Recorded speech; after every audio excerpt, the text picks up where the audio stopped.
So I won't go too much into introductions. I'll give that honor to y'all to share a little bit about yourselves. And maybe we'll kind of just go one at a time, and then we can have some questions from everybody and move forward from there.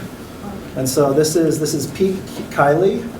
We met with the EDS Consult Clinic, and maybe you could introduce yourself a little bit. So I'm Pete Keiley. You said that. Hold on, I'm sharing my history. Whatever you want to share. So I'm a type 1 diabetic. I've had diabetes for about 25 years. I didn't know I had EDS until just fairly recently.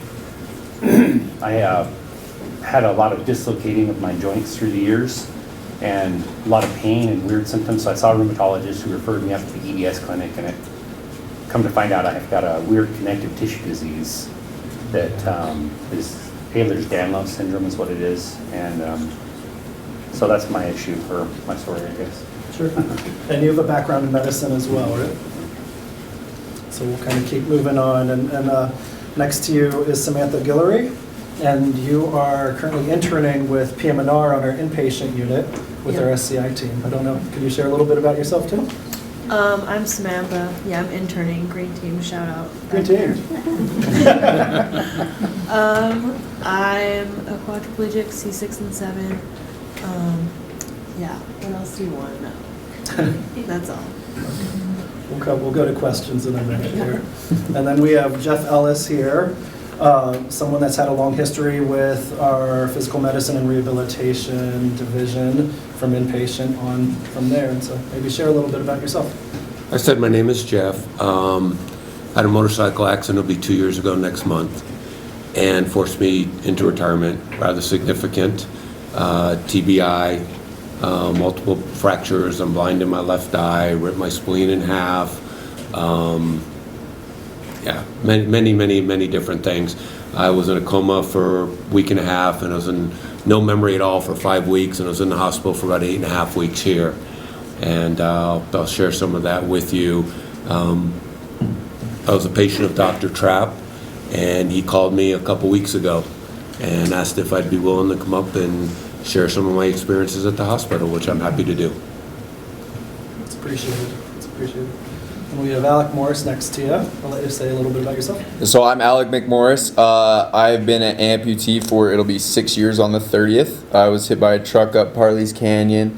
Had plenty of injuries that I'm sure we'll get into, but I work now as a patient advocate for a local prosthetist and work on really taking care of amputees and trying to change the way that amputees are taken care of, because they're kind of a small minority group that don't really get a lot of focus. And so a lot of my life is based on giving those guys the tools that they need. Awesome. And then Laura Sorenson.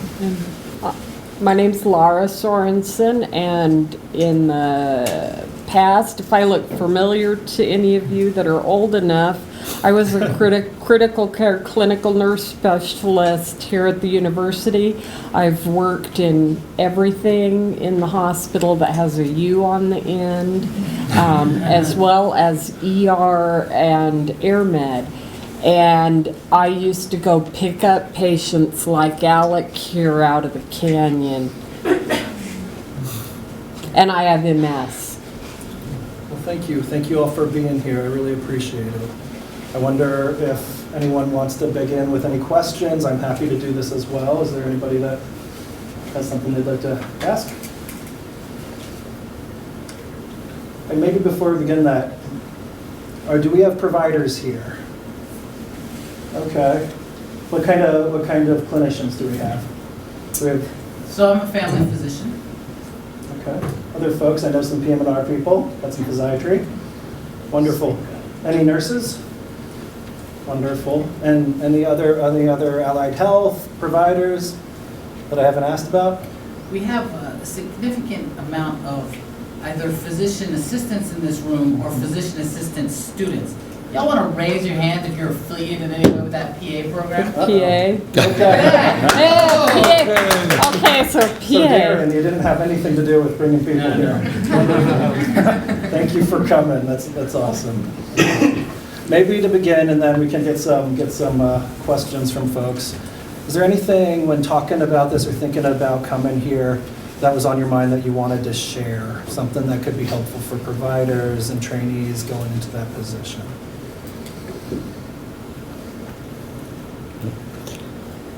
All right. Like I mentioned, Dr. Trapp called me and didn't know what to expect at all. I talked to him briefly. I talked to Jen on the phone, and even coming in today, not knowing exactly just about some of our experiences, the good, the bad, the ugly in the hospital. And almost wasn't sure if it was fair because 5 of my 8 weeks I don't have any memory of at all. We remember the actual day that my memory came back because my daughter had painted my toenails purple, and I asked why my toenails were purple. And every day my wife kept a journal of everything, and we were able to go back. I remembered asking that question, and she said, here's the first day, and so on. So not knowing what to talk about, and just to get into a little bit, thinking about it, fortunately, very fortunate, my experience was very, very positive here at the university. The weeks I had here, from all my docs, my nurses, my therapists, all the aides that came in, Dr. Trapp. You group it all together, I couldn't have asked for anything more. And with that, talking about the good things that happened, even though I didn't remember in the beginning, they communicated with me very, very well what I needed. Everybody was listening, and to me that's important. The old Jeff, before the accident, wasn't very talkative. I'm an old Vermonter. I've been out in Utah for a long time, but I'm a Vermonter, and I spoke a lot less. And Dr. Trapp and my other docs know this. My family says I talk about 5 times more than I used to. So little change in the personality because of the TBI. But I've always liked to talk and listen to people, and so talking to docs was very good, and asking about things. The feedback that I received was extremely positive all the time. Everything from how quick I'd be able to do something, get back to doing something. They were contributing, okay, if you do this, this, and this, you reach this milestone, yeah, you'll be skiing next year. You do this and this and yes. I mentioned I'm a retired firefighter, okay, and I was 33 years with Murray, and that was my biggest heartbreak, is having to retire from there. You know, despite everything else that happened that I can deal with, the physical and mental limitations that I have, retiring was very hard. He can attest to that, because when I finally went in and retired, I plummeted. And he listened. A lot of times I'd be in sessions and I'd sit there, okay, I've talked enough. What do you have to say? He said, no, keep talking. And the biggest recommendations he had for me, along with docs and nurses, is get back involved. Find something you can be passionate about. And I was extremely fortunate that he recommended I get involved with the Trails program, part of Adaptive Health up here. Okay, I started volunteering with him last February, and by March I was skiing 2-3 times a week with them as a volunteer. The instructor is very gracious and calls me an assistant instructor, but basically I just help people into the chair, pick them up when they fall, and talk to them. But one of the best suggestions I've received, and he's here, so I can say it, is from Dr. Trapp, and getting involved, in particular that program, because I was in a pretty low place for a long time from the accident and having to do that. And the Trails, not only do I get to go out and do something positive, the people that I'm working with want to get on with life also, and so they're very positive. So it's a good thing there. So without taking up too much time, I'll let someone else go on, and we'll see where we go from there. Sure. Absolutely. We all, the 5 of us, are going to learn how much we have in common and how our paths cross. For instance, working in the ER, much of that is psych. So like psych and, you know, social work department, I feel like we're kindred there. Jeff, firefighting, I used to train firefighters, worked out at Magna, got that started and going, la la la la la. Loved that too. Also, when I was forced to retire because of my MS diagnosis, it was horrendous. It was, you described it as a plummet. There was nothing worse than that in my life. The TBI part of your story, my youngest son has TBI courtesy of Afghanistan, and that's a whole nother story. Alec, with the amputation, due to the TBI that my son got in Afghanistan, his buddy is a double amputee at the hips, thanks to Afghanistan in the same explosion. And my son has his buddy's femurs next to his spinal cord to this day because they couldn't remove all the fragments. So they make jokes about being true blood brothers. So we have a lot in common, all of us up here. And I can't wait to get to know you better. You're quiet down there, so you've got to be next. And again, I don't want to take up all the time, want everyone to have an opportunity, but being a primarily PA group, the one thing that patients, and I sit on the fence because I have a baclofen pump in my abdomen, so I've been in neurosurge and been a patient on this side of the fence, as well as a healthcare provider. So I have a unique position being on both sides. But the one thing that patients have mentioned me more times than not that bothers them about healthcare providers, they get the feeling that you're in too much of a hurry for them. That you come in the room and you're antsy and you're looking at your watch and you're like, anything else? Gotta go, and out. Is that familiar to any of you guys? That is what I hear more than anything else from patients, is they want to feel like you can obviously, a lot of us can't walk, we're sitting at chair level.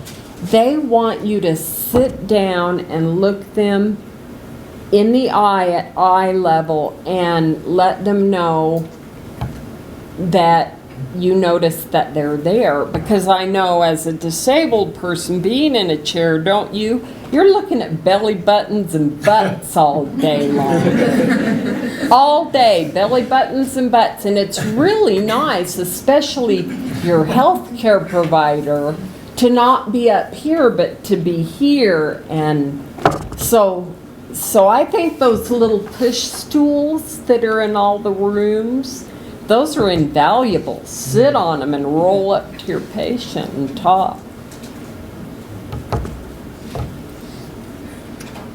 Pete, I'm sorry, I think you're getting called out. That's okay. So what did we talk about? Well, what's interesting, there are many themes that you all share, and there's definitely a tie to human service and medical service. And so I'm wondering, from your perspective, being on both sides of that, I know you're an active nurse, and now different experiences as a patient. What kind of wisdom have you taken from being on both sides of that? Yeah, that's a great question. So just a little bit of background. I'm a registered nurse. I've been a nurse about 25 years. I've worked everywhere from prisons to hospitals, surgery, everywhere. I've worked in a lot of different venues. And I think kind of what you spoke about, the doctors taking the time and kind of slowing down and listening to patients is obviously the hardest thing to do because you're schedule driven. You wake up, you check in, you got to see 500 patients today or whatever. And it's like, I don't have time for a chatty Cathy patient. So it's like you try to keep it brief, you handle your business, and you go on. But from a patient's perspective, earlier this week I had an appointment that I waited 6 months to get in to see this doc. And I would have been so upset had I gone there and spent hours and hours driving, getting everything done to go see this doc. And he would have been real short with me, and okay, see ya, I gotta go, I gotta schedule. And he was very busy, obviously. It took 6 months to get in to see him. But the nice thing about it is he took quite a bit of time to talk to me and to really hear what I was having to say.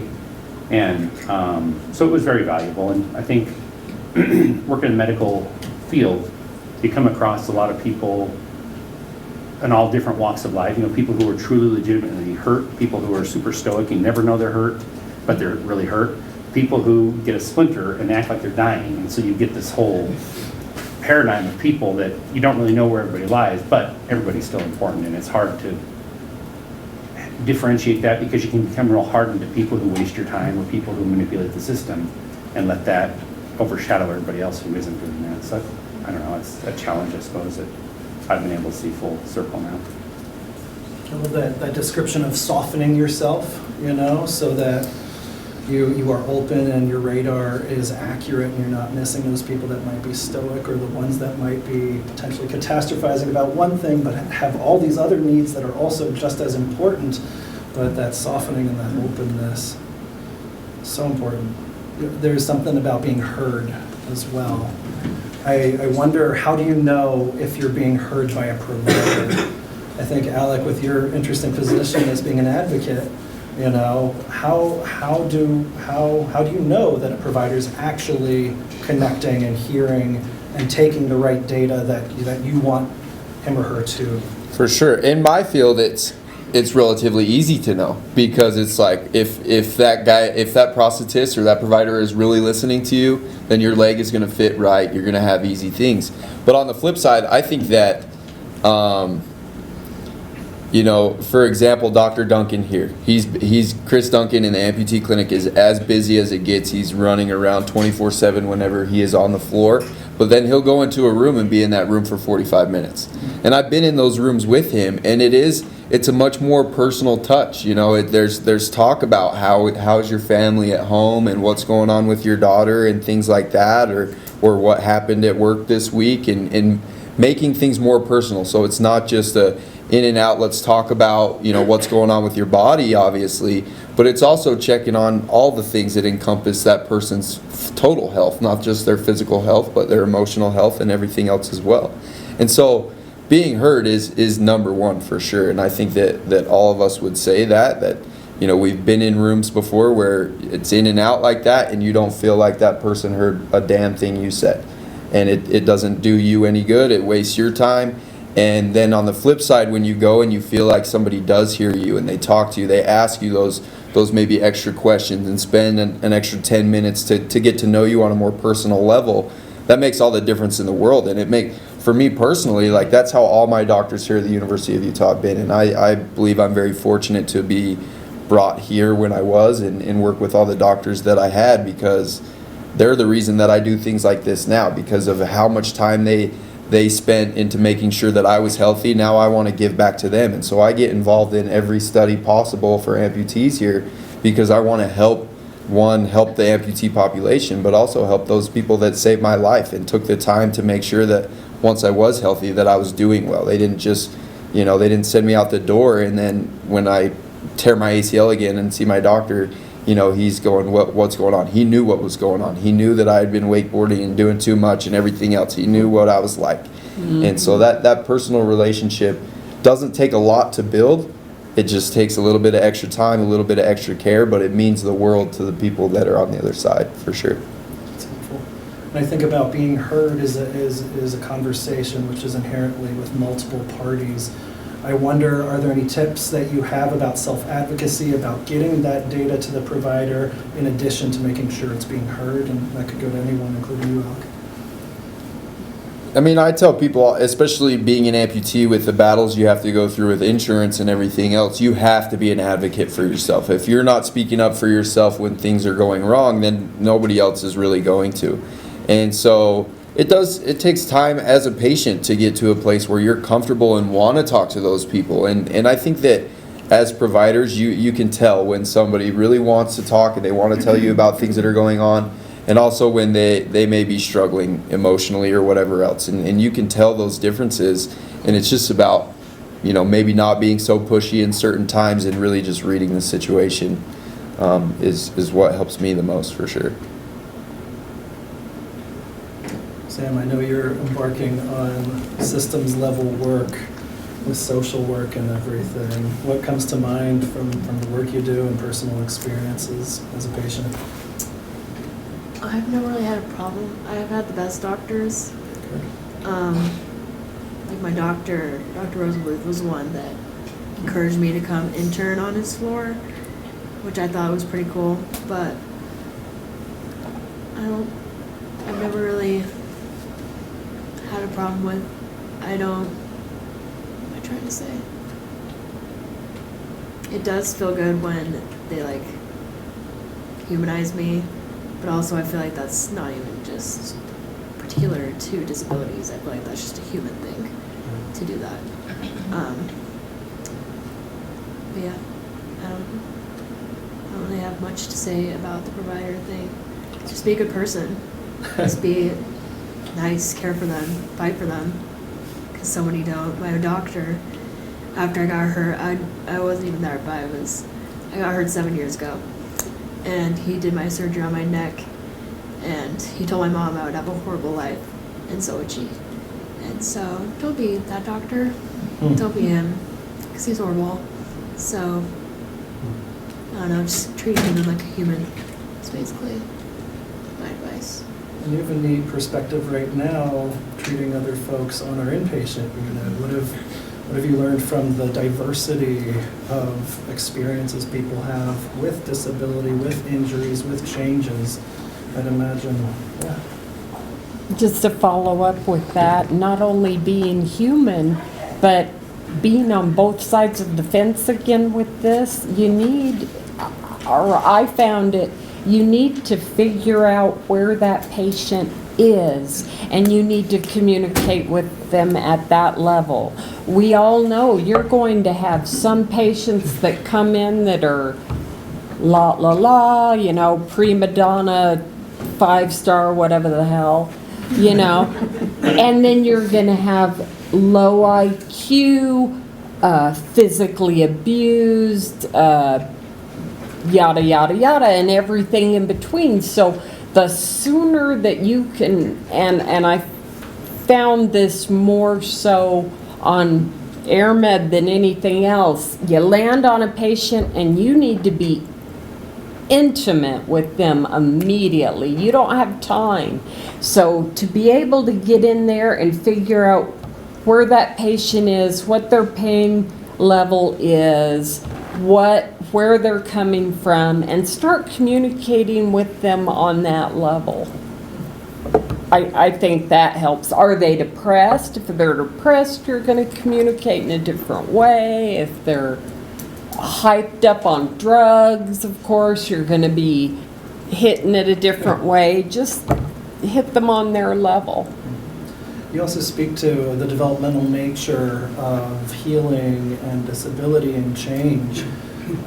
Can any of you speak to that, where you experience these changes over time and you still have to interact with providers, and you might be qualitatively quite different from one instance to the next, and that's incredibly important for your care. I wonder how that's come up for any of you.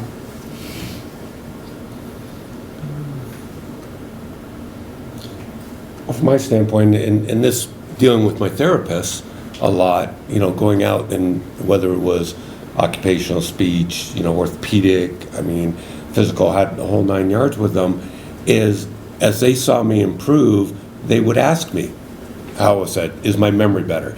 I suffer big memory loss, and I had some major logic issues to start, and so they worked on that, but they were always questioning, and when I'd come in physical, after the first couple times when I got to know my physical therapist, she'd be going, how hard do you want to work today? And she would listen to me. She'd usually push me a little harder than I wanted to, but the communication part of it. And along that lines, though, the point I want to make about this is what you say to the people back and how you say to it. And that's where I consider myself extremely fortunate in all of this, from all the little things. And you heard me talk about Dr. Trapp and him feeding. Well, you need to get into something else. I recommend you go up to the Trails program, okay? Little things. My neuropsychologist, when she tested me for 4.5 hours, I was extremely depressed by the end of it. She was very focused and not personable and the whole 9 yards. And she said, okay, go to lunch and come on back and I'll have your results. When I came back, okay, it was her twin sister. She came up, she grabbed my arm, She walked me down the hall. She said, "How was your lunch?" Super friendly, super nice. So this is only about 4 months after my accident, and still way, way far from where I am even now. And I said, "Who are you?" Because this isn't the person I used to. And, well, it's a professional side. We've got your results. We want to talk open. But the feedback you give afterwards, because what she told me at first was very disheartening. She said, "I'm surprised you're far as long as you are. I have you at about 70% of what I think you used to be." Well, that kind of, ouch. That's not very good. And then she said, "But within a year, I expect you to be at 90 or better, and as long as you keep moving along, moving forward, you could get back close to everything that you had." Okay, I was still shook up, not real happy, a little down on that. But that has become one of my favorite sayings that I've had. And it's one of the things that feeds me to be positive, that I'll keep improving. That and my surgeon, when I finally met him, well, it was the 5th time I met him, he told me, but the first time I remembered was after 3 or 4 months. And he flat out told me, he said, "Yeah, I didn't think you'd be here. I told everybody in the operating room you're going to die on the table." And my wife and I looked at each other like, "What?" He said, "Yeah." He said, "The fact that you were a fit firefighter that was 60 years old, he said, a vast majority of 6-year-olds wouldn't have made it." Now, it sounds horrible, but I feed on that now. Okay, my background, my lifestyle, what I did for a career helped me. So I take all these little things from all the docs, all the therapists that they've told me. So your words can have a great influence on people.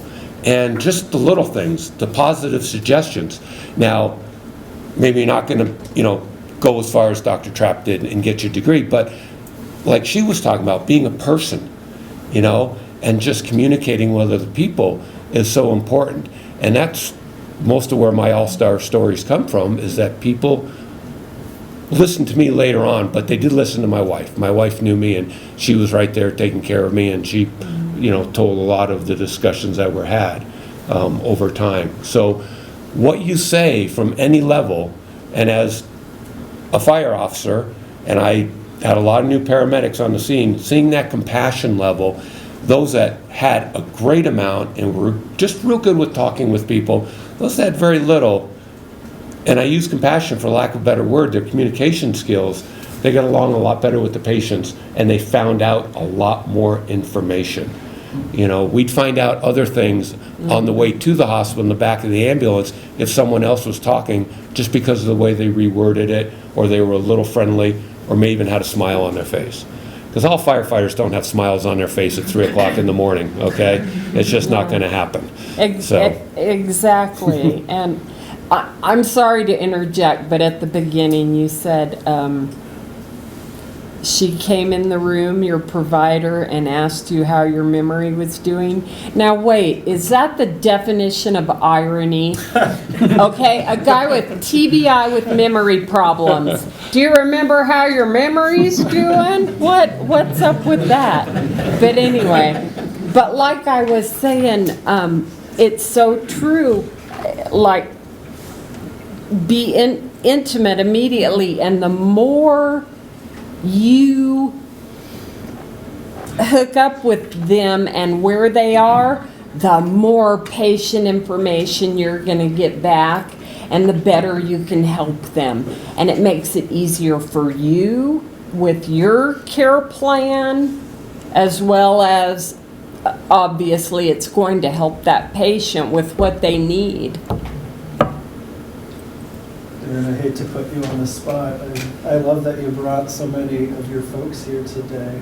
I wonder about interview skills and how you train your students and how goal setting is developed, because I know that's a big issue as things change over time.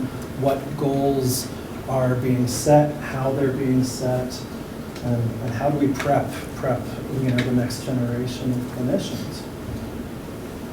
So we do a lot of patient-centric type training, and we actually do workshops on how do you create brave space, how do you create dialogue and talk about hard things. We spend a lot of time on teaching social justice issues. It's part of our curriculum. It's not just a sideshow. We spend a ton of time on social determinants of health. We talk about in depth about implicit bias, microaggressions, and stereotyping. We challenge our students, we push them, we make them think, we make them vulnerable, because this is exactly what you guys are saying is exactly what we are trying to create is a partnership. We don't do, we don't teach patriarchal, paternalistic medicine. We try to make sure that our students understand that you and the patient are a partnership, and the patient is part of the team, and without the patient, you do not have team. And so we try to teach around those areas where, you know, what you're talking about. And we select students who are about this. You know, we're the second ranked PA program in the whole country. We have luxury to pick who we want, and we're mission driven. So we're about underserved primary care and social justice. And so we've taken a leap of being very liberal because this is what we're talking about. And I find it hard, our students aren't hearing this and already have this inculcated before they even got to school. They are these people. So we're hearing you, but I think you guys have a lot to say, and what you're saying is so incredibly important, and our students are very appreciative of your being vulnerable and courageous. Thank you. I love your description of trying to create brave spaces and being very person-centered as you go through this. And you can answer this, or any of your students, when you are working with a patient or doing your interview or doing goal setting, are there aspects with regard to disability that make that difficult? And is this a good time to maybe ask some of those questions? Because there's a lot of unsaid things with regard to many medical conditions, but especially when it comes to the big word disability. People kind of, it gets, we try to do our best, but we get a bit nervous and scared not to do the right thing. And that can impact how we do those interviews and set the goals. So I don't know if you have stuck points that you've noticed, or if there are any trainees here where that comes up, where you go, how do I do this? I'd love to get that question. I think one point for me is I struggle with wanting to be vulnerable but not coming off as incompetent, like appreciating their problems and their issues and sharing that space with them and saying, I don't know how this feels and I want to learn, and I don't want to come off as incompetent as your provider. It's a great comment. Thank you for sharing that. Does that, yeah. Because you're vulnerable, a patient will never think that you're incompetent. Don't think that those two correlate necessarily. In fact, having MS, the disease that keeps on taking, unlike these guys, they may have improvement goals. I know that MS is going to just continually take me down the gutter. It's a progressive degenerative disease, and I know that, and they know that, and there's nothing wrong with talking about it. And don't feel like you can't be vulnerable. There's nothing wrong with you going into that patient and, I'm incontinent at this point. If my diaper leaked and there's urine on the leg of my pants, there is nothing wrong. Well, in fact, my double amputee adopted in my house, I woke up one morning and my bed was covered in urine, and he hopped up on his stubs and he said, "That's okay, Mom. I used to pee my bed till I was 15. You know, there's nothing wrong with saying, gee, one time I had a booger and it showed. You know, there's nothing, get over yourselves. Right? I mean, we've all had vulnerable times, and your patients like us are going to have drool and urine and stool and all kinds of embarrassing things, and you need to get over that. When you go in a room and you see that they have a booger showing, just reach back and get a Kleenex and say, here, you might, you know, and here's the way I would be, here, let me help you out there. That happens to me all the time. And that's not threatening, right, to a patient, and you're more intimate at that point, I think. I appreciate you addressing this idea of shame, right? This ridiculous notion of shame. If we're in healthcare, that's one of those quick barriers that we need to get over because it's being human, right? Being human. And I like your question, vulnerability, and will that look like incompetence? But no, in fact, when we show that, we make that extra It's better. Because just the fact that they're going to you as a patient and that you're the person they aren't questioning competent. No one's trying to figure out your IQ or how educated you are or how competent you are. And you don't have to, they'll get that by how you care for them, all in all. Along that lines, a couple of the docs I dealt with afterwards, I didn't even know it, but I had I'm sorry, drew the blank.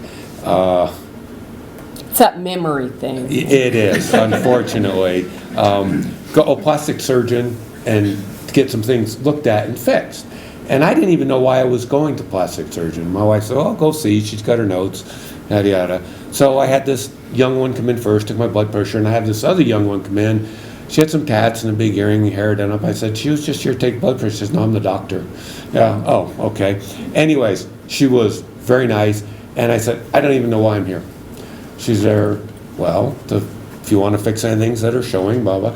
I have a rather significant dent right here where I hit the cliff with my face, and I have a big old scar. She said, "I can make that look better, you know, where I hit on the other side. You can fix all that, and I can fix, you know, where your nose was broke and, you know, take care of it." And what was the last thing? I don't know, there was one other thing. It's like, I had a broken nose? I didn't even know, right? So wife goes, "Yeah, you did." And so I'm going, I said, "Well, what do I need to?" She says, "Entirely up to you." She said, "Your nose, if it causes an issue, I do it." And I turned and looked at my wife, I said, "I don't want to do anything. If I don't need it, do you care?" She said, "No, I don't care." You know, you PAs, do you know what they do when they have a dent right here? The same stuff that they put in to grow bones when you have an implant in your tooth. They make an incision, put in a little putty knife and smooth it out, and then they let it go. And it's like, why? At the time, I was 61 years old, and it's like, my wife, so I turned and looked at her, and I said, "No, doesn't look like to do anything." She said, "Good choice." She said, "That's the right choice for you." I said, "Well, you're not going to make any money." And so we laughed. She said, "No, it's the right choice for you." But I also had a surgeon do the same thing for my broken ribs. They were going to fix them the day after my accident. My ribs on my left side are all like this in the back. But that night before one during the accident, and that night after, I had my second tension pneumothorax, one on each lung. And so they said, "No more rib surgery for at least a year and a half before we'll go in and do it." And I talked to the surgeon. He says, "Yeah, we'll go in, we'll break them, we'll plate them. And then 9 months to a year later, you'll come back and you'll be begging me to please take the plates out." And I said, "Really?" He said, "Yeah, you're not going to like me very much." I said, "Why?" He said, "Because you're going to hurt. You're going to go back to hurting." I said, "What do you tell me?" He said, "If you can live with the ache, live with it. They'll mend like that. They'll be strong. You'll be able to do almost all your activities you've ever done." Same thing. I said to him, "You're not making any money here." He said, "No, but for you, it's the right choice." So the communication, it may not be that you're going to do more for the patient at the time. That's why I said I have a good story, because these people, what I heard from them was very positive things in my mind. You know, I live with a bald head. I can certainly live with a dent in my forehead, right? So these people were all very, very positive. And this is all coming down to the communication, the psychology side of it, caring about your people. There's nothing wrong with saying to a young man like Alec here, hey, Alec, that injury, that amputation, it's a chick magnet. You know, a little bit of humor, you know. Well, it may be humor, but it's true too. It's true.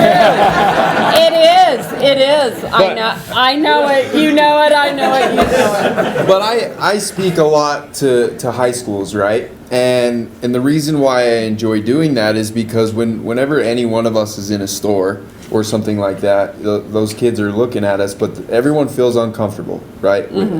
People want to know about our lives, but they don't know how to approach asking things like that.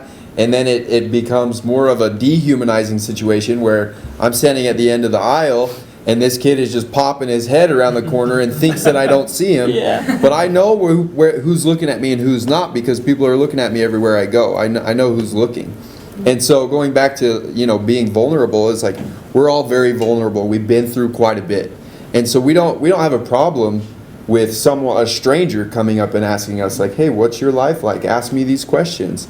And so from a provider standpoint, asking some of those questions from a vulnerable state doesn't come across as uneducated or misinformed. It just comes, as far as amputees go, a lot of doctors don't know anything about amputees, and they're asking me my advice on a different patient. And so just asking those questions from a vulnerable place, I think we're all very welcoming of that, for sure. It's interesting, the theme of the unsaid things was kind of coming up here. I wonder, are there any unsaid things that you have struggled with sharing, or ones that you've noticed this is like, this person doesn't want to go there? Well, sexuality, right? Okay. That's that little, how on your care plan, it's easy to address cardiovascular and respiratory and even neuro and blah, blah, blah. Psychosocial, now you're getting a little nervous. You're hitting psychosocial, right, Sam? Yeah. Yeah. But then you get to sexuality, and there's nothing wrong with approaching that and saying, well, yeah, I'm a para basically, but I've been married 37 years and you don't know good sex until you add spasticity.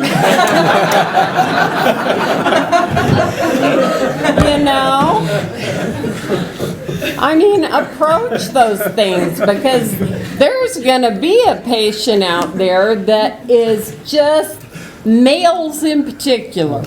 Males with the erectile dysfunction, it's like the end of the world, and you're going to need to figure out a way to approach this in a genteel fashion and help him out with that. Help a brother out. Thanks for bringing up some of those topics that we tend to shy away from, but sex, sexuality, sexual functioning, so critical to overall wellness, well-being, absolutely. Are there any unsaid things as trainees that you shy away from? Because this is a really good opportunity to bring them up. I'm asking you to bring up the thing you don't want to bring up, which is hard. None of us are shy. I've already covered that, yeah, right. But feel free to bring up any of those things that might be difficult to talk about, because there's a whole range of them. I'm also being thoughtful about the time. It's about 10 minutes until the hour. And I know a lot of folks like to transition to their next appointment. So feel free, if you need to get moving, please do. But I don't know if there are just a few final things any of you want to bring up, anything that would have been helpful, could be helpful for any of us. I talked about it, how very positive it is. My wife, on the other hand, she would come in, she'd love to be sitting here next to me and tell you her side.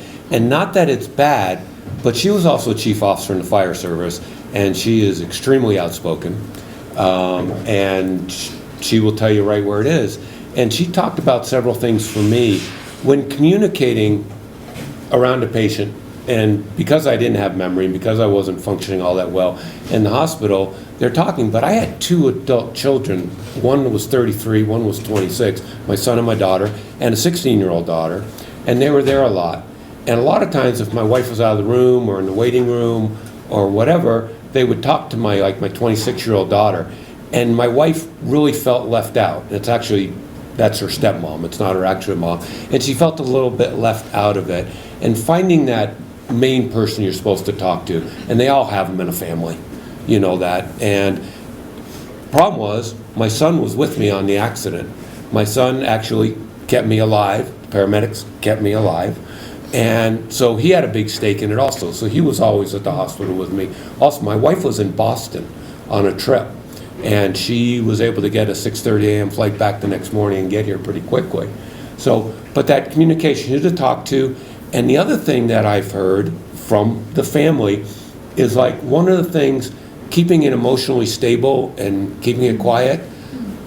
According to my wife, the very couple of friends that we allowed in, because we weren't allowing in a lot of people to visit me, but even my older kids and some friends, keeping the room emotionally stable and quiet was beyond them a little bit. Whether having somebody else come in and explain that, whether it's a social worker or if you're comfortable, do it again, or the docs. You know, we had some incidents that I'm not aware of, that my wife brought up, and even the older kids mentioned it, talked about it also. And the last one for communication, my biggest shocker, and this is a little bit of a funny one, is after my 5 weeks, they came in one day, you ready for your shower? And as far as I know, I haven't had a shower in 5 weeks. I'm still having trouble walking 20 feet. You know, they always ask me, do you want a wheelchair or do you going to walk? And I always try and walk down to therapy and everything. And I said, the shower sounds good. And so we worked our way into the shower, and they're helping me out. And I said, okay, I think I got it, because I got the benches down. She said, no, I'm here with you. And I said, no, I've got it. And she had me sit down, and I didn't realize she was going to scrub me head to toe. And all spots that I was really surprised at. I probably blushed, and I don't blush very easily, all right? After being a firefighter so long, I don't blush. But that could have been communicated to me. Well, I'm going to be in with here, I'm going to be washing you, just help prepare me just a little bit better. But that's just the funny side of it, you know, the communication side of it. So I've talked enough. Samantha, you're being quiet. Any other thoughts that you might want to share? Pete, anything you'd like to, any wisdom that you've gained? I don't know, these guys covered it so well, I don't know, I was just thinking more about your comment about feeling vulnerable. Was it your comment? Yours, yeah. I think that if a provider is humble enough to say, hey, you know, I don't know what it's like to have this disease or to live with these problems, it's going to gain a tremendous amount of respect from a patient, because you're trying to put yourself in those shoes, which you never could do physically, but you're in all available ways trying to say, tell me what it's like, you know, educate me a little bit. Because kind of like he said about the prosthetics, you're never going to know it all. I don't care who you are, I don't care what you've studied or how long you got in school, you're not going to know it all. And so there's a lot to be learned from every single person. And so if you're humble enough with yourself to say, I don't know what that means, I don't know what that's like, that has nothing to do with competence. In fact, the most competent doctors or providers I've ever worked with have been the ones humble enough to ask that question. Yeah. That's a great point. It's a great point. Humility. Especially in the world of prosthetics, because like you guys maybe will see one amputee a year, and so then you're expected to know, like, well, I need to write these orders to get a new socket made for him, but you don't have a clue. And so like it's totally I go to patients' appointments all around the state, and doctors say, what should I write here, what do you think we should do? And that, you know, that means a lot to the patient as well, because they know that they're putting the trust in somebody that does know what's going on, right? But I would also, going back to goal setting, the biggest thing that I see that causes issues, especially for amputees, and I'm dealing with people that are, you know, outpatient, going through therapy and trying to get back to life, is setting realistic goals. Like, everybody sets goals, but then you have a provider that maybe doesn't know about prosthetics at all, and they think what most of us think, which is, you're going to put on a leg, you're going to start running. They'll give you a blade, you're going to be running up and down the street, it's going to be no big deal. But people don't see the months and months of work it takes before you even can start to think about getting a blade or something like that. Mm-hmm. And so setting those realistic expectations so that that person doesn't get their first leg and they're not running and then they go straight downhill. You know, it's really about building up to that and setting things that are going to be attainable for them and something that they're going to really be able to work towards. And then as things progress, then we can ramp things up. But it's setting, attainable, realistic goals. That's great. That's great. I so appreciate each and every one of you coming and spending your time sharing your thoughts. This is incredibly valuable. I appreciate everybody coming and listening as well. So thank you. Thank you. Yeah. Thank you.